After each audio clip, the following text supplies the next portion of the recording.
He woke up in the arms of the Horned Queen. Hunger had a way of making wisdom sound cowardly. On the first day without food, a man still had dignity. He could tell himself he was choosing restraint, conserving strength, waiting for better luck. On the second, he grew practical. He counted his arrows twice, studied tracks more carefully, searched streambanks for roots he had never before considered edible. By the third, dignity was a joke and practicality had teeth. The body stopped asking politely. It demanded. By the fifth day, Taren Vale had begun speaking aloud to plants. "Not you," he muttered to a patch of waxy red berries hanging under a thorn bush. "You look enthusiastic." Enthusiastic is never safe. The berries, being berries, did not argue. He pushed on through the Veilwood with his bow across his back and his empty water skin bumping against his hip. The forest was all pale trunks and dark needles, steep slopes furred with moss, roots thick as ropes twisting over stone. Mist lingered low in the hollows. The last of autumn clung stubbornly to a few amber leaves, but winter was already in the air, threading cold fingers under his collar and into his joints. No sane human crossed the Veilwood alone. The King's Road curved 3 days south of it for a reason. Priests called it a border of unclean things. Soldiers called it bad ground. Traders called it the place where caravans vanished when they grew too greedy and tried for shortcuts. Taren called it shelter. Exile narrowed a man's choices in ugly, practical ways. The open roads were watched. Villages asked questions before they offered bread, and questions led to names, and names led to hanging ropes if the wrong captain rode through town. The Veilwood, by contrast, asked no questions at all. It simply swallowed people. That had made it appealing. Now, with his stomach cramping and his head light enough that the trees sometimes seemed to sway in rhythm with his pulse, it felt less appealing and more like a very slow, very ironic method of execution. He stepped over a fallen trunk and nearly walked straight into the flower. It grew in a pocket of gray light between two stones, slender-stemmed and impossible. Everything around it had browned or withered, but this thing bloomed untouched. Its petals were white at first glance, then blue at the edges when he crouched to look closer, as if dusk had brushed them and left a stain. Frost glittered on the leaves and refused to settle on the blossom itself. Taren stared at it. Every old tale in his head spoke at once. Don't eat bright things. Don't eat things that look like they belong in a temple painting. Don't eat anything that seems pleased to be found. His stomach made a small, feral sound. He laughed once, sharply, because what else was there to do? "Of course," he said to the flower. "You're beautiful." "That's very suspicious." He knew just enough woodland lore to recognize danger badly. Not well enough to identify the plant. Just well enough to understand that its elegance was a warning. But the body had its own arguments, and hunger was winning them all. He plucked a petal. It smelled cool and faintly sweet. Not bitter. Not poisonous in any way that mattered to a starving man's imagination. He thought of bread then with such clarity that it nearly brought tears to his eyes, a thick heel torn from a warm loaf, steam trapped inside. Butter melting. Salt. He put the petal in his mouth. For one single heartbeat, nothing happened. Then fire flooded his blood. He dropped the rest of the flower as the world lurched under him. Heat knifed through his veins so violently he gasped. His knees slammed into the earth. The trees stretched upward and away, their trunks turning liquid in his vision. He caught himself on one hand and retched without bringing anything up. "Well," he croaked to the moss. "There it is." The pain spread fast, a bright internal burning that became fever before he could even name it. Sweat broke over his skin in the cold air. His bow slipped from his shoulder. His fingers no longer felt entirely attached to him. He tried to stand and failed magnificently. The forest floor rose to meet his cheek. Damp leaves. Soil. The smell of pine and old water. Through the roar in his ears, he heard something else, footsteps. Light. Barely there. He forced one eye open. A pair of feet stopped a few paces away. They were bare. They were blue. The last clear thought he had before darkness folded over him was not fear. It was absurd surprise. So the stories were true after all. Queen Lasara of the Nhalari stood over the fallen human and considered, briefly, the many possible reasons he might deserve this. There were always reasons. Men crossed borders for greed, orders, vengeance, panic, curiosity, and once, memorably, because a drunk priest had told 3 of them the moon had dropped treasure into the forest. Men did not usually cross the Veilwood because they possessed a healthy respect for living. This one had. That meant motive. But this was not the stiff alertness of a scout caught in enemy land. Not the sly tension of a poacher or spy. The human lay sprawled like a dropped sack, one hand clawed weakly in the moss, face flushed with poison fever. Moonshade bloom, she thought, seeing the crushed flower beside him. She closed her eyes for a moment and pinched the bridge of her nose. Of course, she muttered. Why die sensibly when you can make it inconvenient? The human made a sound in his throat, half swallowed and miserable. Lasara should have left him. She was on her western patrol route, alone by preference and because queens who sat too long inside council chambers eventually became symbols instead of rulers.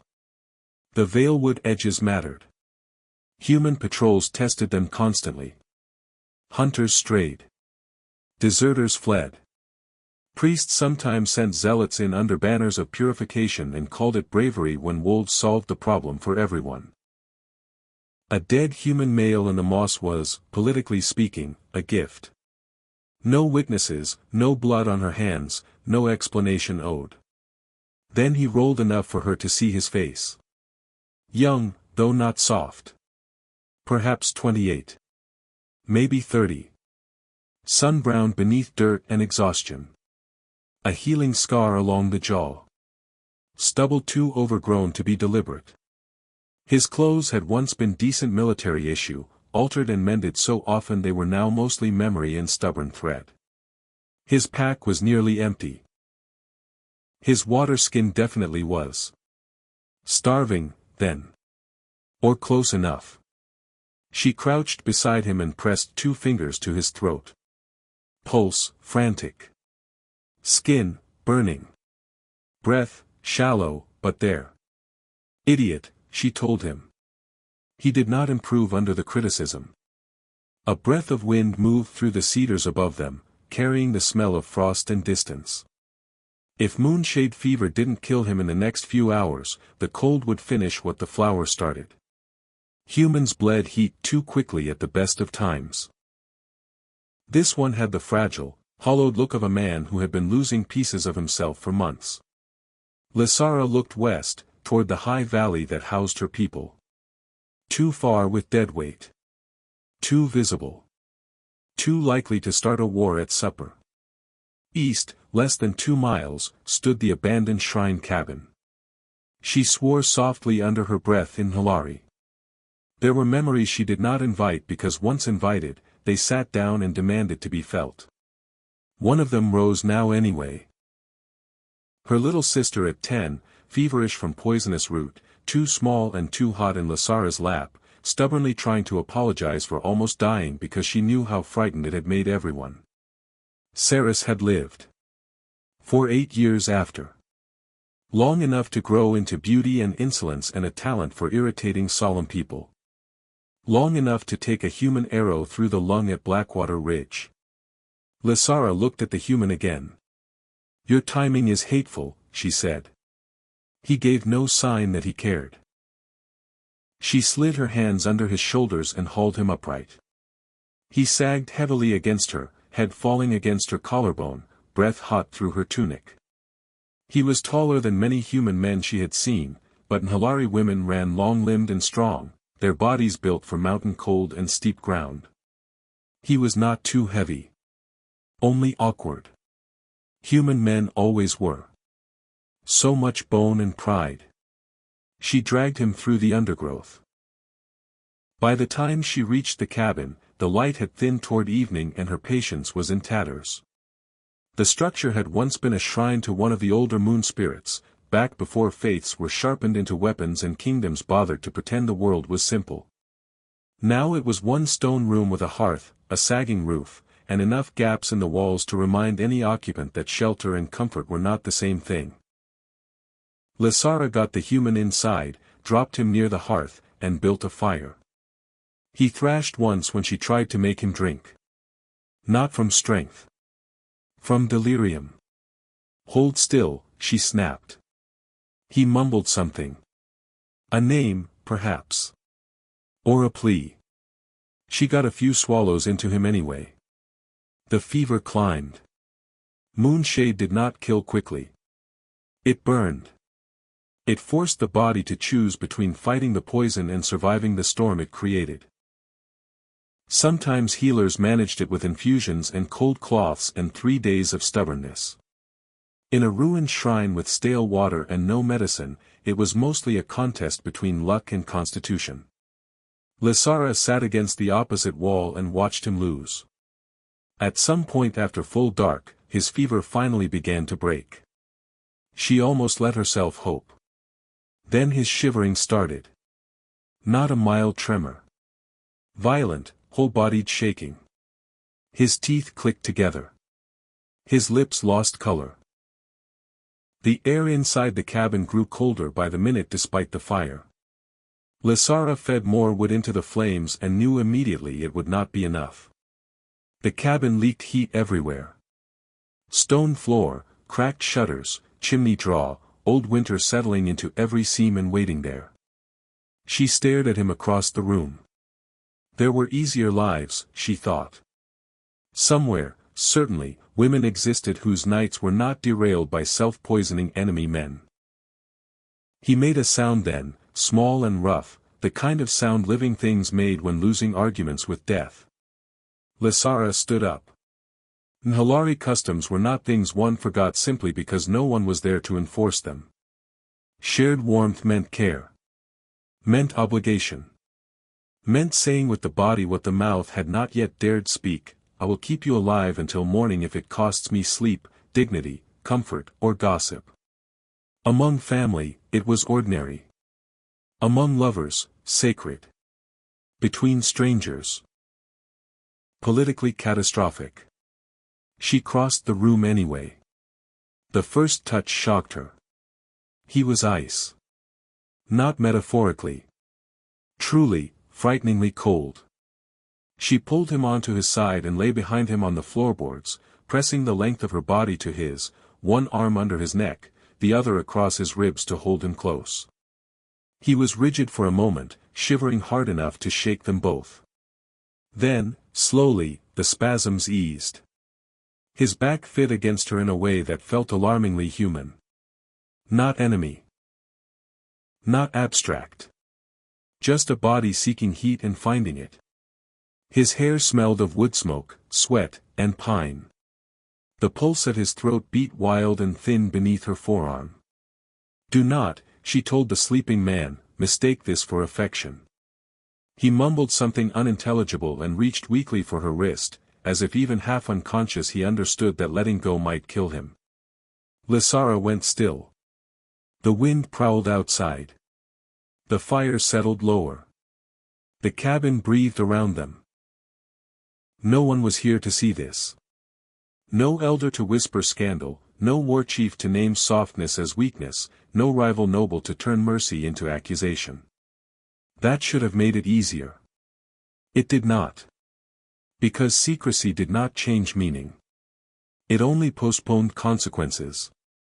At some point deep in the night, after the worst of his trembling had quieted and her own eyes had grown heavy from exhaustion, the human sighed and leaned back into her with full, trusting weight. Lysara stared into the red heart of the fire and thought, with sudden grim clarity, that she had just ruined her own peace for a man who had eaten poison in a forest because he was too hungry not to. Then she slept. Taren woke to warmth, pain, and the terrible certainty that something was wrong in a way his body had not yet fully explained. Warmth first.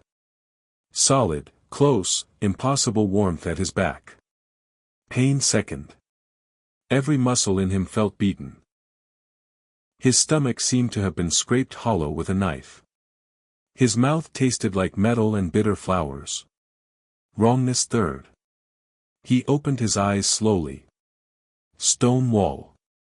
Firelight. Old wood smoke.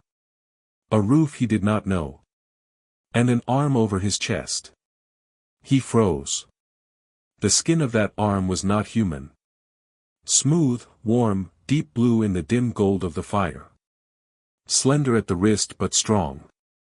He followed it with his eyes to the hand resting lightly over his ribs, then farther, carefully turning his head. The woman behind him was asleep. She lay on her side, dark hair spilling over one shoulder, features softened by exhaustion rather than peace. Two horns curved back from her temples, elegant and pale along the ridges, not monstrous at all up close, worse, somehow, because the stories had promised monstrousness and given him beauty instead. Her face was severe even at rest, all high cheekbones and a mouth that looked unaccustomed to smiling without reason. There was a scar at one collarbone and another across the back of her hand. Her breath ghosted warm against the nape of his neck. He knew her. Not personally. But by rumor, by briefings, by the kind of muttered caution soldiers used when discussing enemies they feared enough to respect.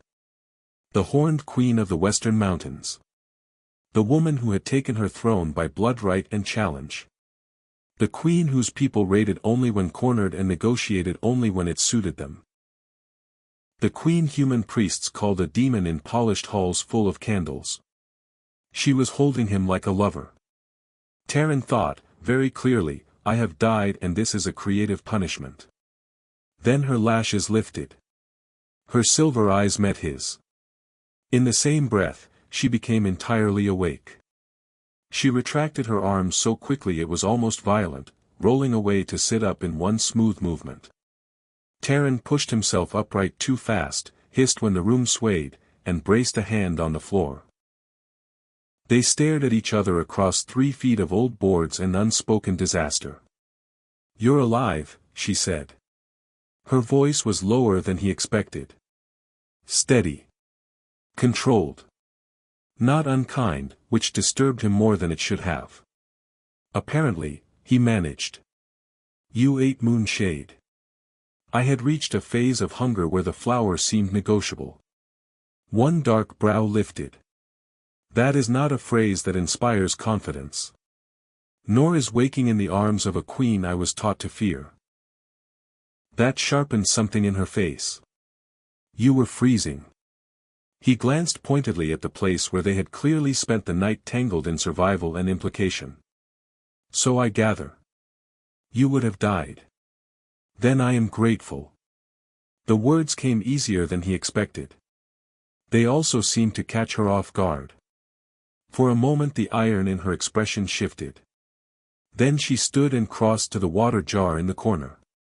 Drink. He accepted the cup she handed him and drank greedily. The water was stale and glorious. When he lowered it, she was still watching him. What is your name? She asked. Taren Vale. Recognition flickered. Very slight. Enough. Vale, she repeated. Oral military. Formerly. You were soldier. Yes. And now? He let out a small breath.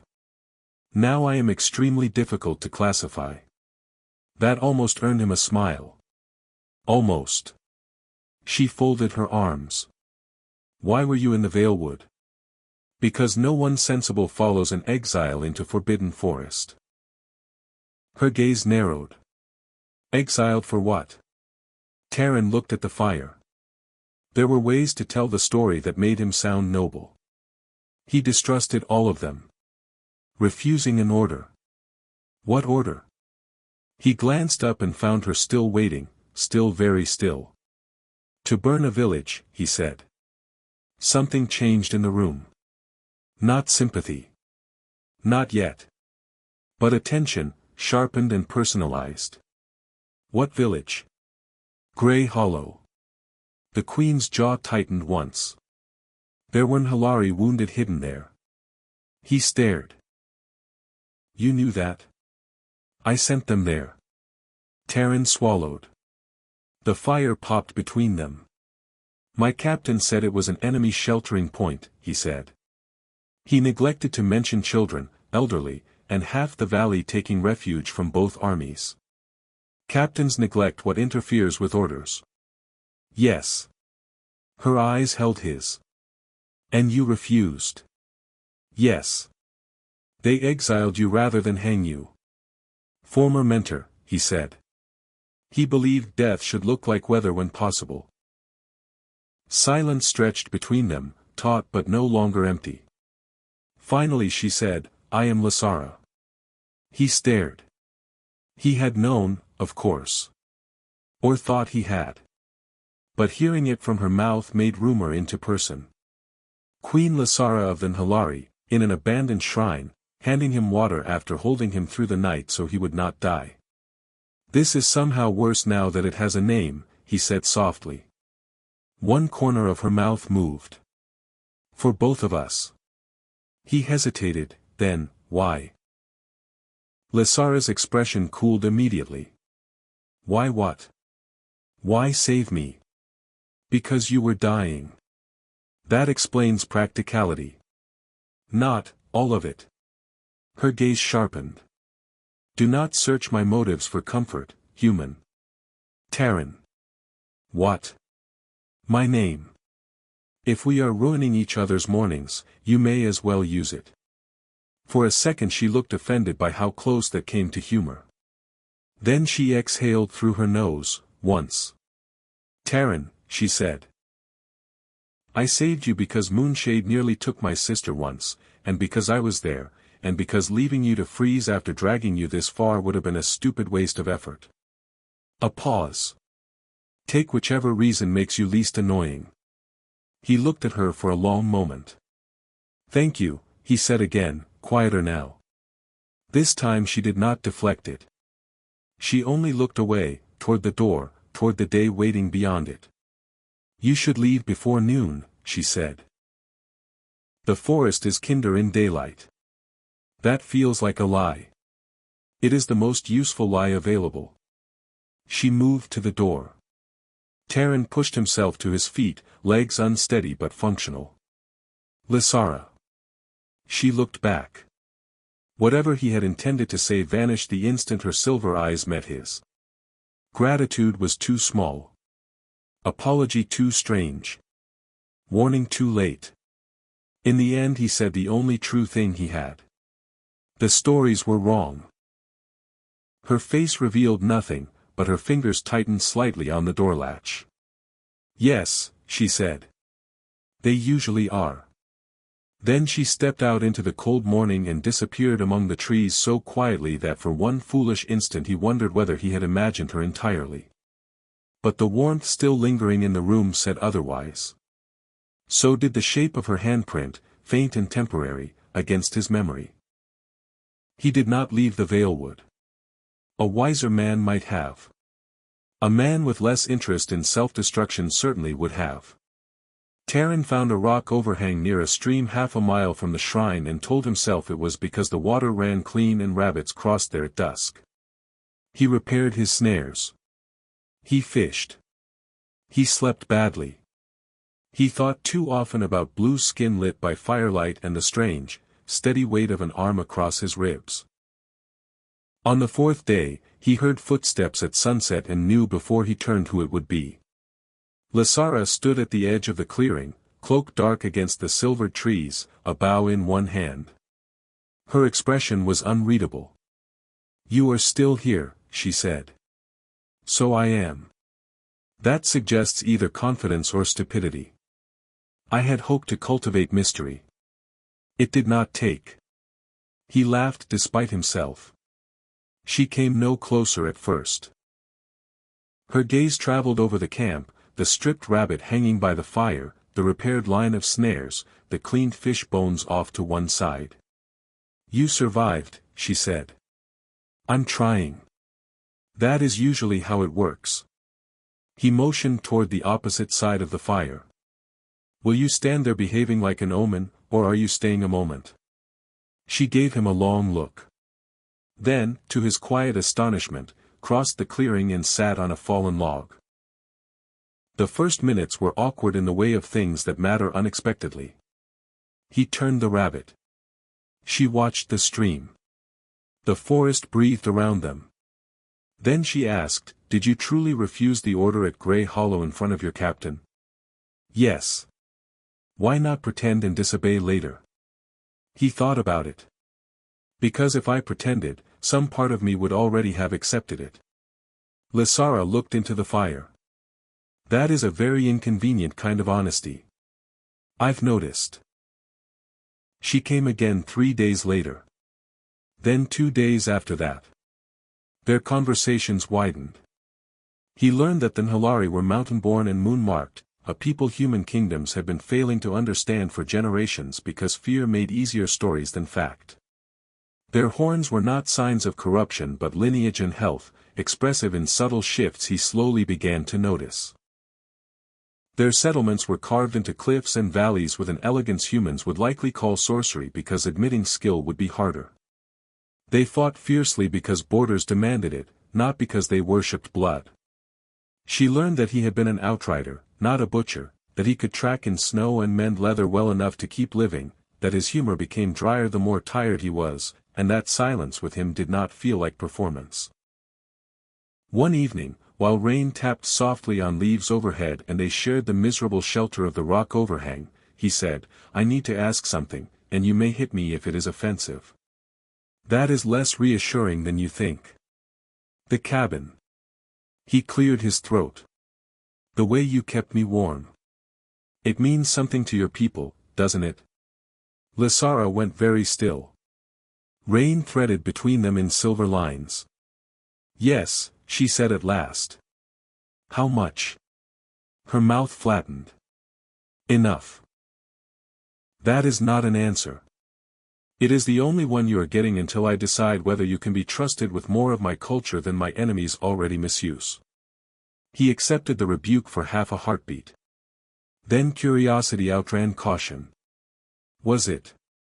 "Do not," she said softly, "finish that question unless you enjoy danger."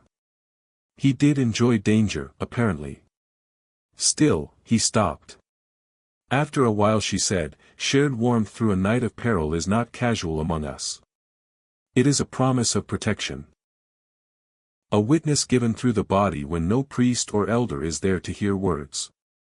Her gaze remained on the rain. "Between kin, it is ordinary. Between lovers, sacred. Between strangers, it is," she paused, searching for a word she disliked. "Complicated." Taren was quiet. "You did not know," she said.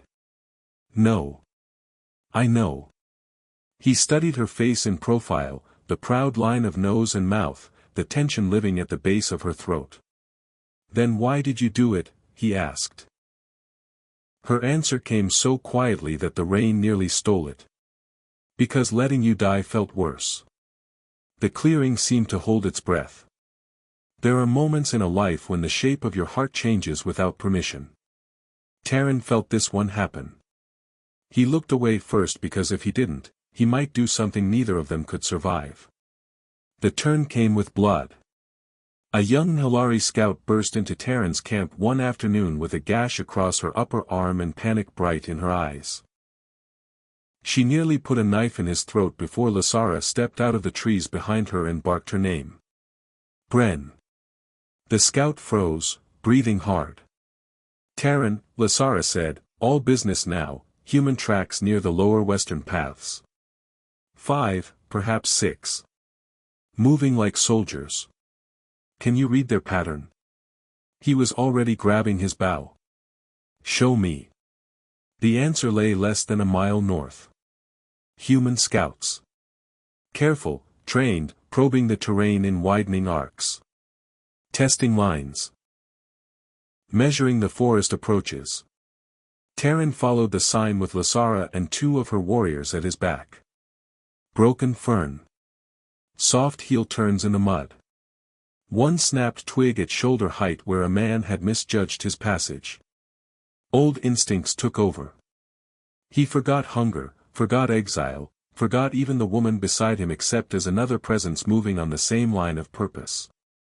They found the scouts at dusk examining a carved boundary marker hidden beneath hanging moss. Human steel flashed. Nhalari steel answered faster. The fight was brief, ugly, and efficient. One scout ran and was caught. Another tried to loose an arrow and lost the bow before he could draw fully. Taren found himself grappling with a third man in leaf mold and wet stone, the old, hated choreography of training and survival moving his limbs before thought could slow them. When the man hit the ground and looked up, recognition flashed. Taren Vale. Taren stared. He knew that face. Dallin Mar, once a barracks runner in Oral's northern post. Older now. Bearded. Still with the same narrow eyes. He's alive, Dallin gasped to no one and everyone. Gods, he's with them. With them. As if Taren belonged to an idea rather than his own skin. Lysara heard it too. Her expression shuddered. The prisoners were bound and taken. At the edge of the clearing, as the others moved ahead, Lysara caught Taren's arm and held him back. If these scouts report what they saw, she said, Oral will use you. I know. As proof of corruption. Seduction. Treason. Whatever story best fattens their courage. Yes. Her fingers were still on his arm. Warm even through his sleeve. He looked down at them, then back at her. I should leave, he said. The words tasted like ash as soon as he said them. Lysara's jaw tightened. Do not mistake strategic thought for virtue. It's not virtue. It's arithmetic. And if I do not accept your sum? Then you are a queen making dangerous choices. A humorless breath left her. You say that as though it is new. He waited. The forest dimmed around them, evening pooling low and blue beneath the trees. Finally she said, Come with me. To where? To my valley. He blinked. That seems unwise. Unwise has already happened. She released his arm. If Oral is testing our paths, I need someone who understands how human captains think. I need someone my council will hate immediately so that their reactions become useful rather than hidden. And I need you where I can see you. The last sentence changed everything and was perhaps not meant to. He looked at her. Really looked. At the tension under her composure. At the exhaustion she never showed others. At the fact that she was offering him not safety exactly, but place. Under her protection. In her world. That will cost you, he said. Yes. He should have refused for her sake. Instead he asked, When do we leave? Lysara's gaze flicked over his face, reading too much there. Now, she said. The Valley of Thorns was the most beautiful thing Taren had ever seen, and beauty had not prepared him for how ashamed that realization would make him. Human stories about the Nhalari were built out of fear and convenience.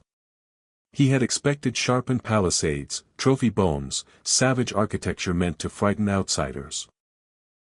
What opened before him instead, as they emerged from the final stand of pines above the valley, was a settlement of terraces and carved stone, rooflines following the shape of the mountain like music. Lights glowed warm behind latticework windows. Bridges arched over narrow channels of running water. Wind bells chimed softly from carved beams. Gardens clung to the lower slopes in orderly crescents. People moved through it. Women and girls and elders with silver-threaded hair. Warriors in leather and moonsteel. Children racing each other under torchlight, their laughter carrying clear in the cold air until they saw him and stopped dead. He had been lied to all his life. Lysara did not seem interested in his revelation. "Do not stare," she said quietly. "I'm trying not to. You are failing." They walked down into the valley. Every face turned. Some expressions were merely curious. Most were not. He felt suspicion strike him from every side, along with open dislike and the sharper edge of political calculation. A human man at a queen's side was not a guest. He was a disruption made flesh.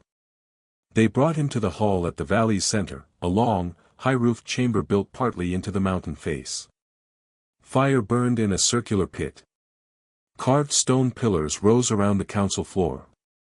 At the far end stood 7 women who looked as if they had been waiting to be offended. They were not disappointed. "You brought him here," said the tallest of them, a broad-shouldered war chief with a scar running from brow to chin. "To the valley." "Yes," Lysara said. "He is human." "So I have been informed." "That is not wit, my queen." "No," Lysara replied. "It is patience. Do not test both." The war chief's nostrils flared. Another counselor, older and fine-boned with horns wrapped in silver thread, studied Taren as if he were a crack in the floor that might widen with winter. "This man was found in the Veilwood," the elder said. "And kept. Not rescued. Kept." Lysara's eyes cooled. "He was dying. And so you chose mercy." The elder's gaze slid to Taren, then back. "A costly habit." Taren felt every glance in the room move between him and Lysara, measuring a possibility neither of them had yet dared name aloud in public. "I brought him because Oral scouts crossed our western line," Lysara said. "He identified their patterns. He knows their methods. He will help us prepare. He will spy. He had ample chance to leave before now." The war chief barked a laugh. "Or ample chance to gain your trust." Lysara stood very still. "Say what you mean, Commander Taren." The woman met her gaze head-on. "I mean the valley whispers already. That you carried a dying human to shelter. That you shared warmth until dawn. A beat. That old customs have teeth even when queens pretend otherwise." The hall went dead silent.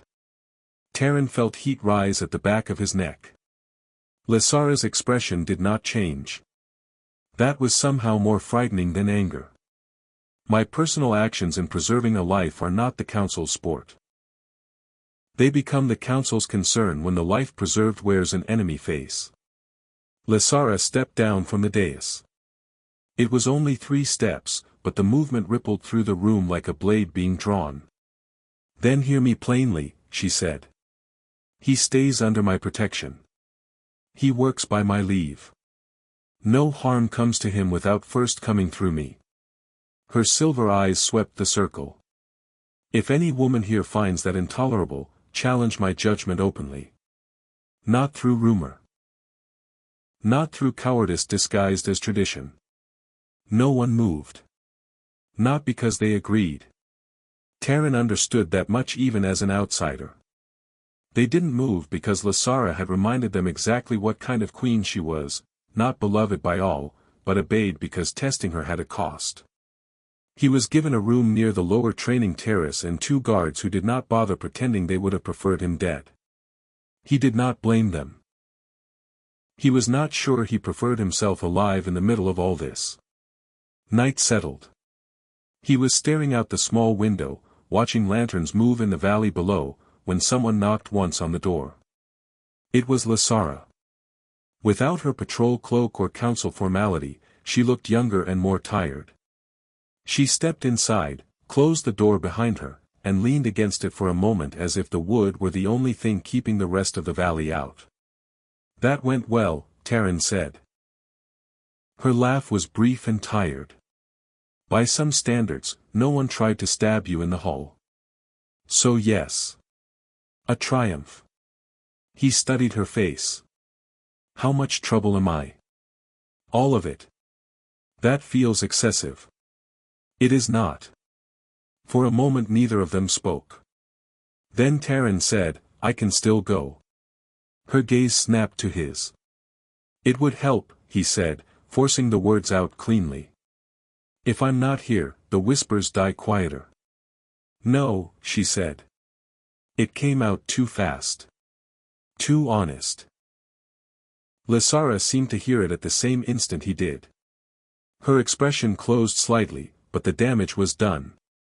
"Taren," she said more carefully, "your absence would not erase what already happened." The cabin. The cabin.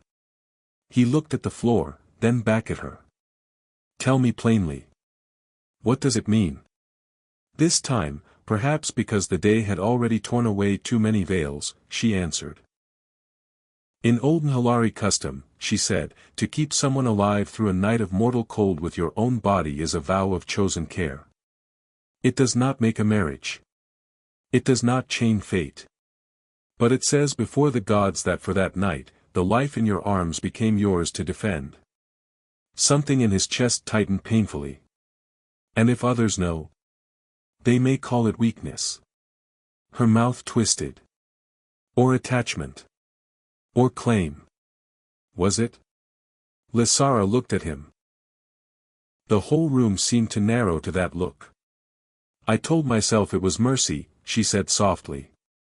"And now?" She crossed the space between them before he understood she had decided to move. Close, she was worse for his composure. Warm. Sharply alive. The pale ridges of her horns caught the lantern light. He could see the fine scar just above her lip, the exhaustion at the corners of her eyes, the steadiness she wore like armor. "Now," she said, "I think I have been lying to myself for days." He reached for her without meaning to. His hand stopped just short of her horn. Lysara's breath caught.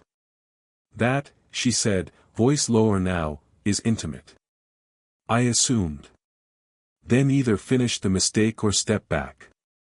He had never been offered doom so elegantly. Taren stepped in.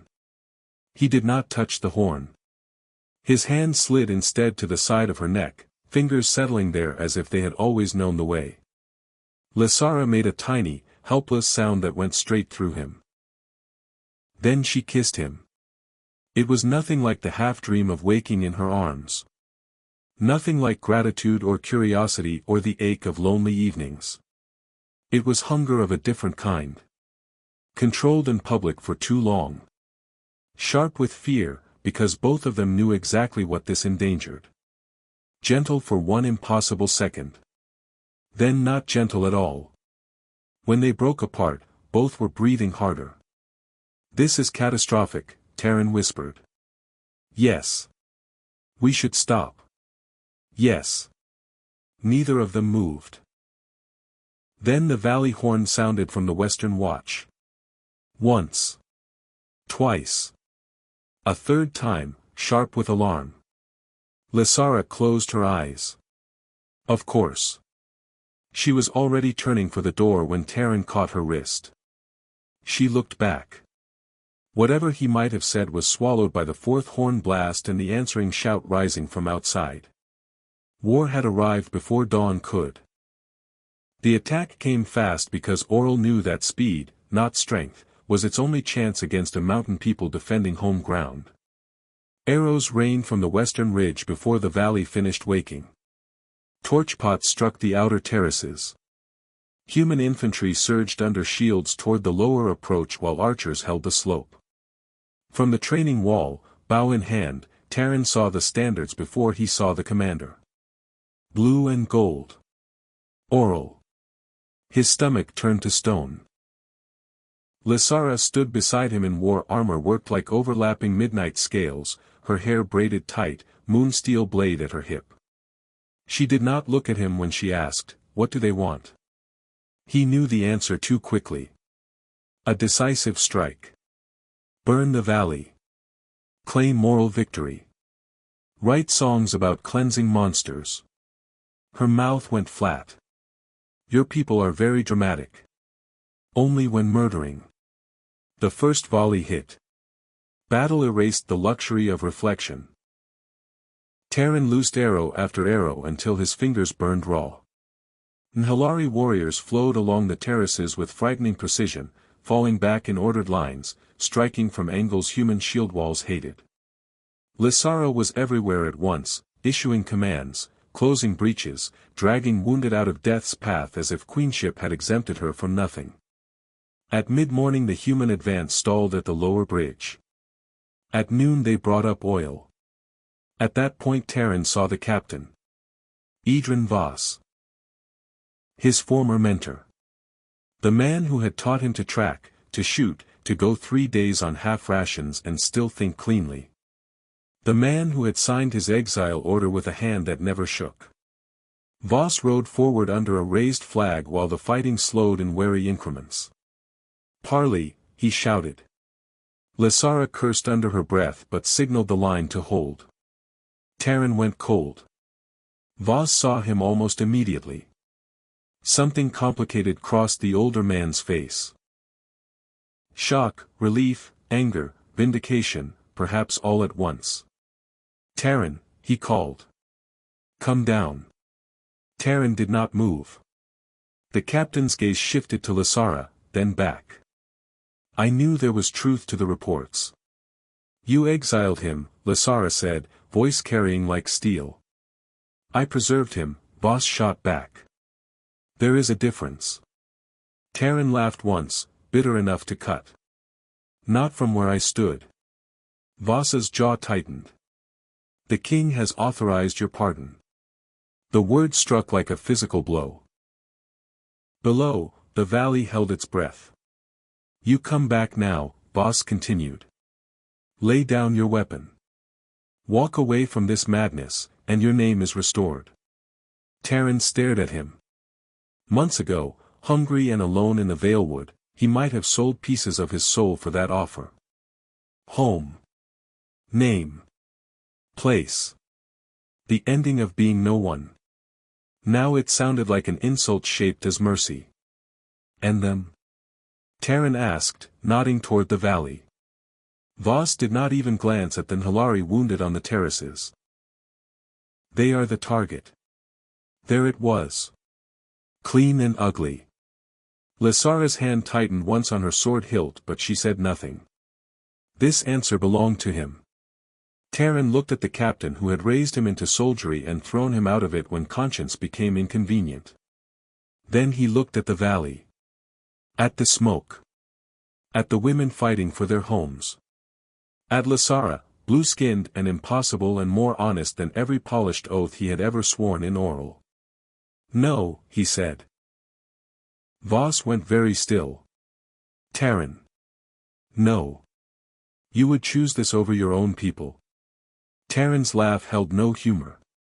"You lost the right to call them my people when you asked me to burn children." The captain's face hardened. "Then stand with monsters and die like one." The flag dropped.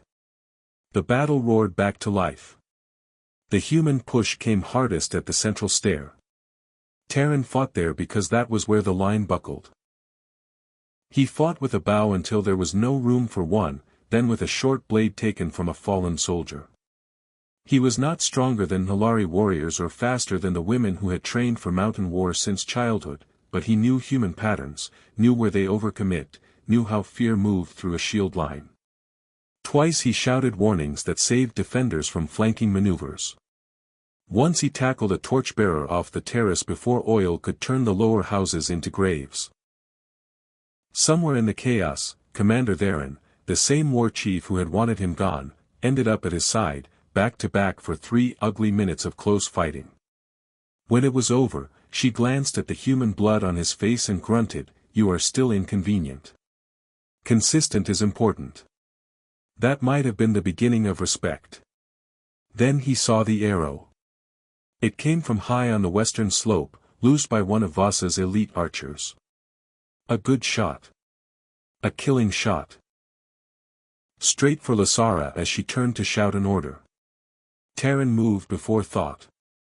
The arrow struck him under the collarbone and punched him backward into the stone. For a moment the world made no sense at all. Impact. Breath gone. Sky tilting. Warmth spilling where it should not. He heard someone scream his name. Then he was on the ground and Lasara was there, dropping to her knees hard enough to bruise stone, her hands instantly on the wound, silver eyes gone wide with a terror she had never shown the valley. Taren. Taren, look at me.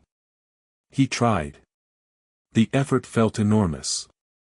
Terrible, he whispered, because blood in the mouth or not, the line was there. Terrible timing. Her face twisted. Do not make jokes. Trying to impress you. You already did, you stupid man. Noise crashed around them. Steel, shouting, the horn call to fall back.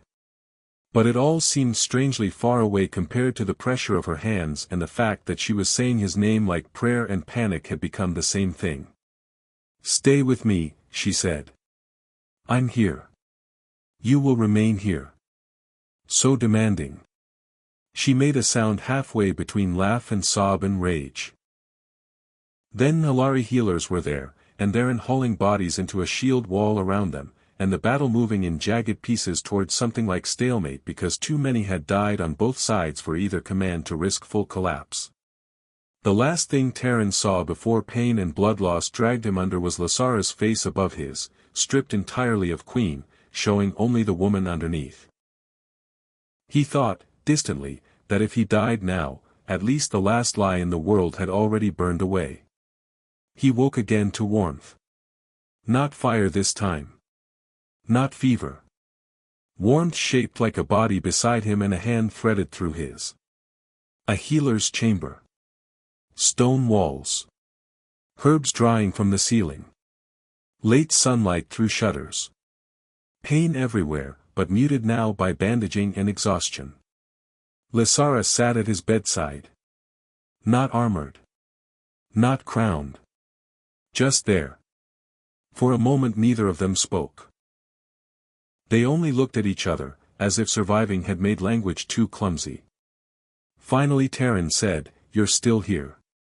Obviously. Good. Something in her face broke then. Not composure exactly. The last hard edge of it. You took an arrow for me, she said. Yes. You absolute fool. I have been called worse by prettier women. That actually won him a breath of laughter, wet at the edges. I was afraid, she admitted, so quietly he might have missed it if her hand had not tightened on his. When you fell, I thought, she stopped. Started again. I thought the gods had decided irony amused them. Taren turned his hand enough to lace his fingers properly through hers. I'm still here. Yes. And I did warn you I was difficult to classify. For once she did not answer with wit. She rose, crossed to him, and lay carefully beside him atop the blankets, one arm slipping over his ribs with infinite care around the bandage. The exact shape of that first night, remade by choice. His throat tightened. This, she said against his shoulder, is not mercy. No. No, her voice was steady now. Certain. This is love. Inconvenient, politically disastrous, badly timed love. But love all the same, and I am too tired to lie about it any longer. He closed his eyes. There are confessions that arrive like lightning. Hers arrived like truth finally growing too large to hide behind the furniture. Taren turned as much as the wound allowed and pressed his forehead gently to hers, careful of the curve of her horns. I love you too, he said. Which suggests neither of us is making wise choices. Wisdom is overrated. So I'm learning. Outside the healer's chamber, the valley went on breathing. Wounded cried out. Hammers rang where damage was already being repaired. Somewhere a child laughed, because children had no respect for timing. Lasara drew back just enough to look at him. The human line withdrew before dusk, she said. Your captain took too many losses. So did we. There will be a parley tomorrow. A real one. A desperate one. Which is sometimes the same thing. And if peace fails? Her silver gaze held his. Then we survive as long as we can. Together. He smiled faintly. That is not much of a plan. It is the only one I intend to keep. Peace, when it came, did not look like triumph. It looked like smoke still rising from damaged roofs. Like bodies carried down from the terraces.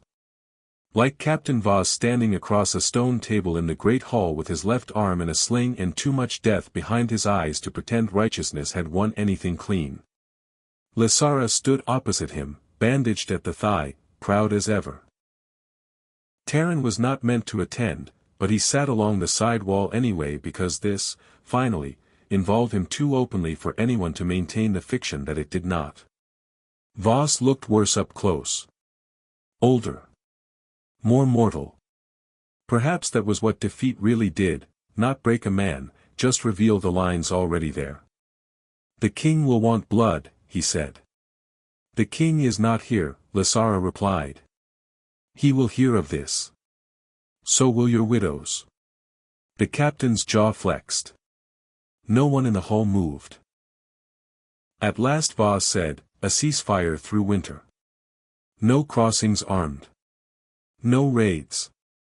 No retaliations. Spring allows review. Spring allows temptation, Lysara said.